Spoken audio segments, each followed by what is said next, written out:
Thanks for the opportunity for me to speak. And my topic. I think his video is visible.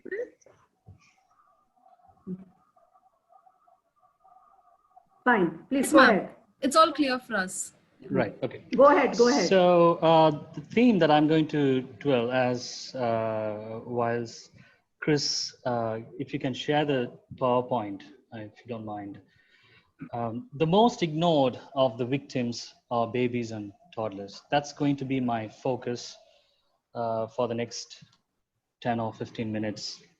So thank you, Mr. Biju Thambi, for highlighting the importance of education for children in the slum communities. And you beautifully articulated how it is kind of connected to the poverty and the future of the issue of human trafficking and how to break the cycle. And of course, education is a key preventative measure in tackling the issue of human trafficking. I work for an organization called Saving Moses, and we operate in different continents. Especially in Asia, we focus on running night cares for babies aged between 0 to 5 whose mothers are sex workers. So my presentation now is going to be kind of will have a narrow focus on sex trafficking and on the babies of age between 0 and 5. So that's going to be my prime focus for the next 10 or 15 minutes. So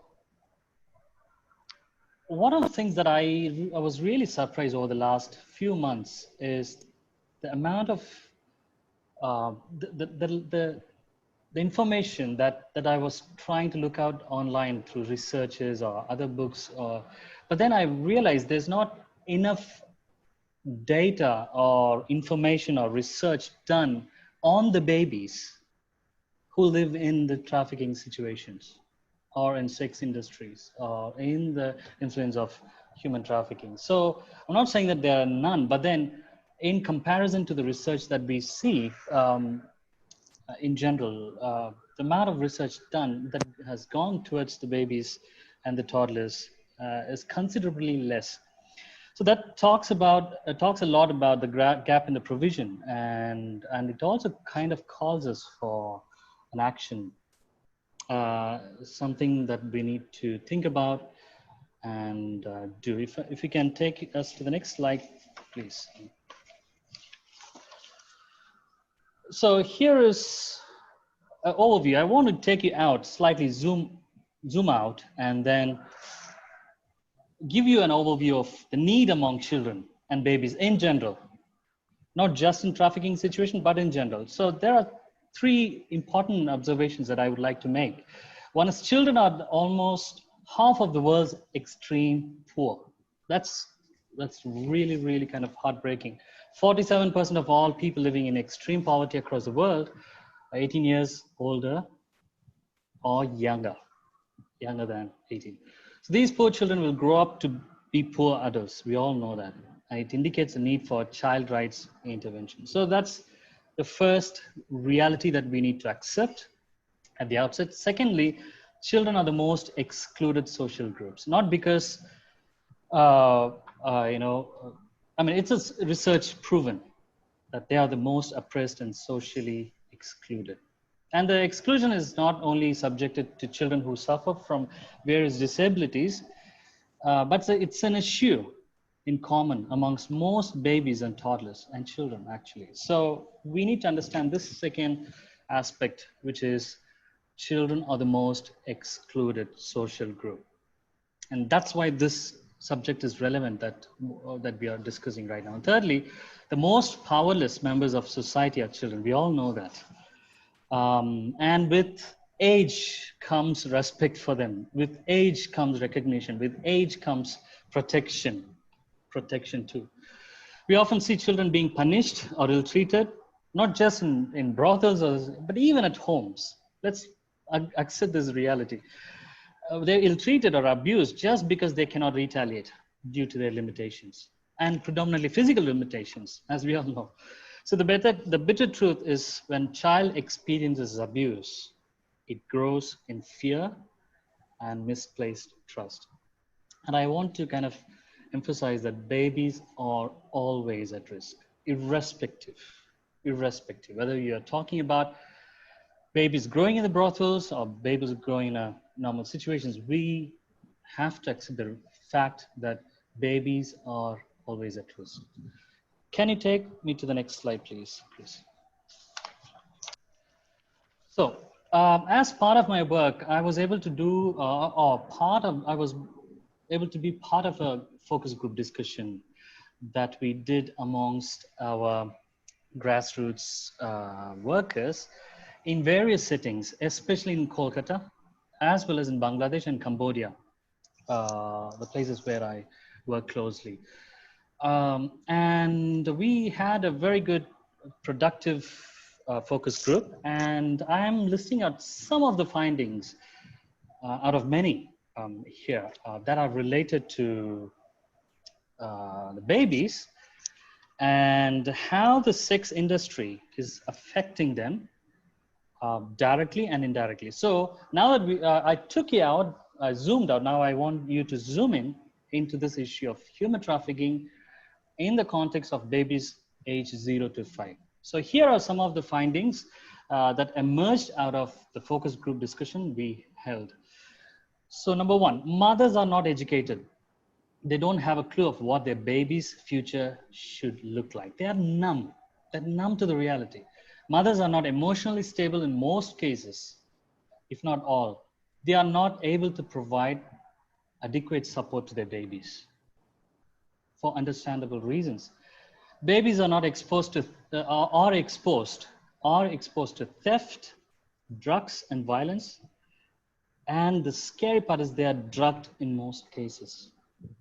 Babies don't have experience or they don't always experience genuine love and care. 4 and 5-year-olds are often seen selling condoms on the streets to the customers. And there are no proper nutrition, understandably, lack of cognitive development, understandably. Babies often don't have birth certificates. Babies often don't have a father, and they don't have a father. Babies face a high risk of being stolen or sold. And finally, babies and toddlers grow in fear and misplaced trust from the day they are introduced into this world and in those most horrific situations. So that's something that we got to kind of allow these things to sink into our system. And to the next slide, please.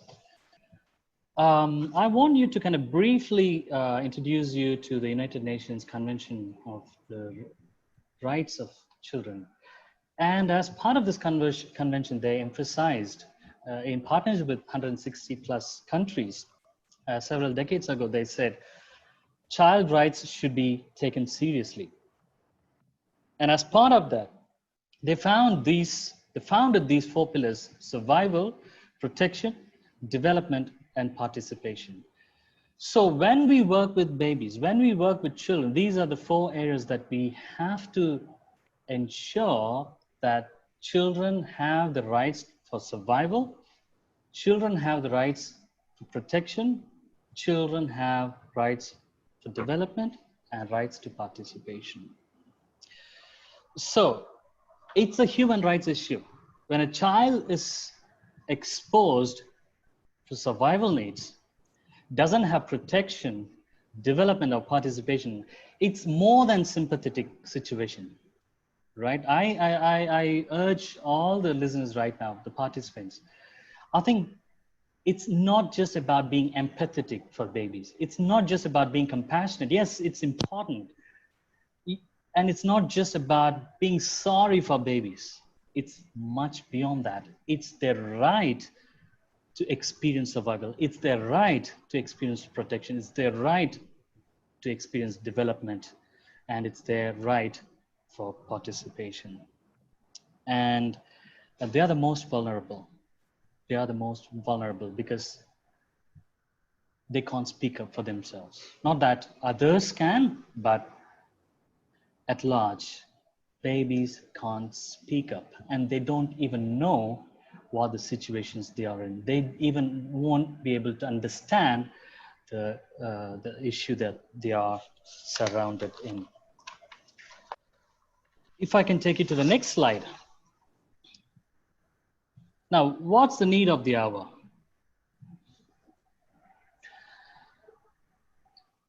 Again, I just want to emphasize, as the slide says, working with these babies and toddlers, you break the cycle of poverty and oppression.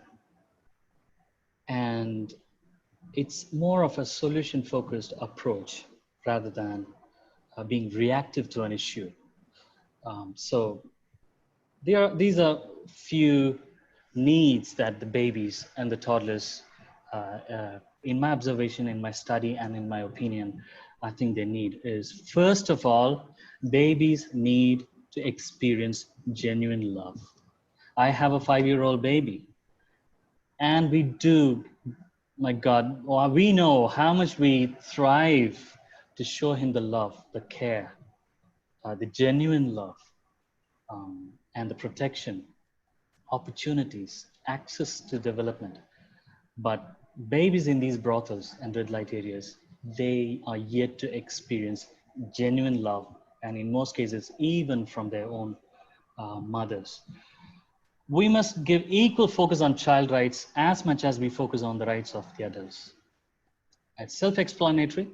We must show the moms that the future of the babies can be rewritten and can look and should look different. And here is my request for organizations that work in AHT space. Please, we must give equal attention to babies and toddlers, either directly or through collaboration. I'm not saying that we got to do, whether you are in preventative work or in a systemic level, or raids and rescues, or rehabilitation, livelihood, whatever that is. I think we got to see more organizations in India focusing on babies, support for babies, either directly or through collaboration through other agencies. Giving utmost importance to the United Nations Child Rights Convention helps us with finding a solution-focused approach to eradicate poverty, exploitation, and enslavement. This is an investment into the future. And we must see the potential in each baby that we see in the brothels. They can be leaders. They might be leaders themselves.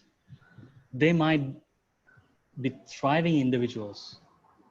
They might escape the fate of being stuck in this trafficking world.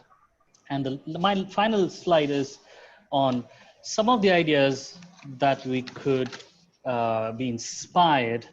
I mean, if you're asking me like, Matt, what should I do now? It sounds serious and it sounds interesting that we need to focus, but what can we do? Here are some of the ideas. You can do all, you can do a few, or you can just partner with agencies to collaborate and then get these things done. First of all, establishing night care centers for babies and toddlers. Whilst the mothers are in the trade, whilst they are in the business, whilst they are at work, the babies need to experience a different environment, because most of the time the babies are either left on the streets, drugged, or beside the client, or in action. Whilst the mother is in action, the babies move around. So this is a very common sight, but they need to stay away from these atmosphere, and they need a good shelter, food, and hygiene. Depending on the time, babies can be provided night care and also daycare. Secondly, dedicated services like healthcare assistance, nutrition supplements, and hygiene is really crucial. Parenting sessions and workshops for mothers on the importance of bringing them up and also preparing them for the future. Education referrals when babies reach 5 years and above. We need more interfaces where we need to signpost the babies to put in schools so that they have to, like Mr. Biju Thambi was emphasizing, we need to kind of emphasize on the importance of education. Foster care for babies subjected to severe neglect and abuse. More awareness on issues babies and toddlers face in a trafficking world, and intentional focus on infancy cognitive development. They are deprived of this cognitive development opportunities because they live in such situations. So these are my observations, and I really, really thank you for listening to my short and a brief discussion. And thanks for the opportunity, Red Rope. Thank you.